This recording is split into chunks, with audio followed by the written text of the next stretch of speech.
Saat orang-orang sibuk tertawa pada hal-hal yang dangkal, kau justru terdiam, merasa hampa. Saat orang-orang memuja pencapaian semu, kau malah merasa kosong di tengah tepuk tangan. Saat orang lain bisa melupakan luka begitu saja, kau malah masih memeluknya diam-diam di tengah malam. Itu bukan kelemahan, itu bukan kebodohan, itu adalah tanda bahwa jiwamu berjalan lebih dalam dari mereka. Kau menyerap lebih banyak rasa, lebih banyak makna. Dan sayangnya, dunia yang bising ini tidak dibentuk untuk mengerti mereka yang merasa terlalu dalam. Mereka lebih mudah menerima kepalsuan yang ceria daripada kebenaran yang menyakitkan. Mereka menertawakan karena mereka tak paham bahwa kau sedang bertumbuh. Pernahkah kau menangis di depan seseorang, lalu mereka menertawakanmu? Atau mereka berkata, "Ah, kau terlalu baper," padahal kau hanya sedang jujur pada rasa sakitmu. Lalu suatu hari, ketika kau mulai menarik diri, mereka menyebutmu dingin. Saat kau mulai diam, mereka menuduhmu sombong. Saat kau bersikap baik, mereka bilang kau terlalu lebay. Mereka tak sadar bahwa setiap sikapmu adalah hasil dari ribuan luka yang tak mereka lihat. Karena mereka tidak ditugaskan untuk melihatnya. Mereka tidak berada di jalur takdirmu. Mereka tidak dibentuk oleh penderitaan yang menyucikan. Mereka tidak pernah dipanggil untuk berjalan di jalan sepi menuju pencerahan. Kau bukan gagal diterima. Kau hanya dilindungi dari orang-orang yang tidak layak mengenal kedalamanmu. Jangan cari pemahaman di tempat yang salah. Banyak jiwa terpilih menghabiskan waktunya bertahun-tahun, mencoba menjelaskan siapa dirinya, membela kebaikan hatinya, berharap dimengerti, berharap diakui.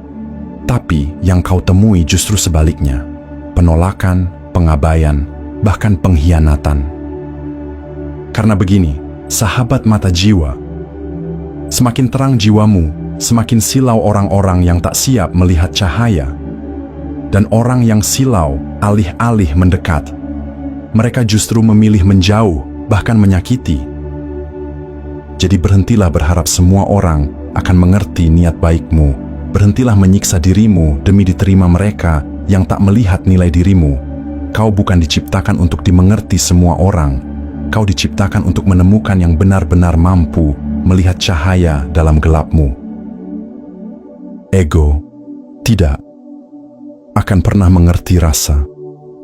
Ada alasan kenapa mereka tidak mengerti. Karena pemahaman mereka tidak berasal dari keheningan. Mereka tidak pernah belajar dari luka. Mereka tidak pernah duduk bersama tangis tanpa alasan dan hati yang hancur tanpa pelaku. Mereka hidup dari ego, dan ego hanya memahami logika, bukan rasa. Ego sibuk membela diri, bukan belajar menyembuhkan. Ego ingin menang, bukan mengerti. Sedangkan kau hidup dari rasa, rasa yang terlalu dalam untuk dijelaskan, rasa yang terlalu jujur untuk disangkal, rasa yang perlahan membentukmu menjadi makhluk langka yang tahu arti kehidupan lebih dari siapapun di sekitarmu.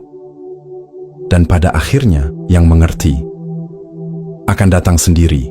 Mungkin kau sudah lelah berharap, mungkin hatimu sudah terlalu banyak kecewa. Tapi percayalah, semesta tidak akan membiarkan luka sedalam itu berlalu tanpa makna.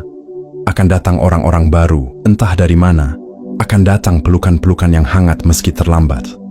Akan datang percakapan yang terasa seperti pulang. Karena itulah jalan jiwa terpilih. Kesendirian dulu, pemurnian kemudian, lalu pertemuan dengan jiwa-jiwa yang sefrekuensi. Dan saat itu tiba, kau akan bersyukur. Karena semua penolakan dan ketidakpahaman itu ternyata adalah proses penyaringan.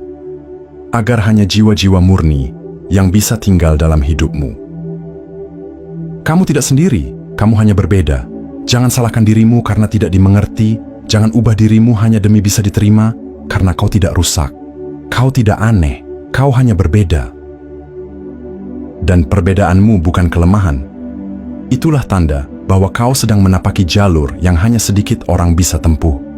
Jalur yang sepi, tapi penuh cahaya. Jalur yang sakit, tapi melahirkan kekuatan. Jalur para jiwa terpilih, seperti kamu. Bab 2, lukamu bukan aib, itu adalah kunci kebangkitanmu. Berapa kali kau merasa harus menyembunyikan lukamu, seolah-olah itu adalah kelemahan. Berapa kali kau berpura-pura kuat, bukan karena kau memang kuat, tapi karena dunia tidak memberimu pilihan lain.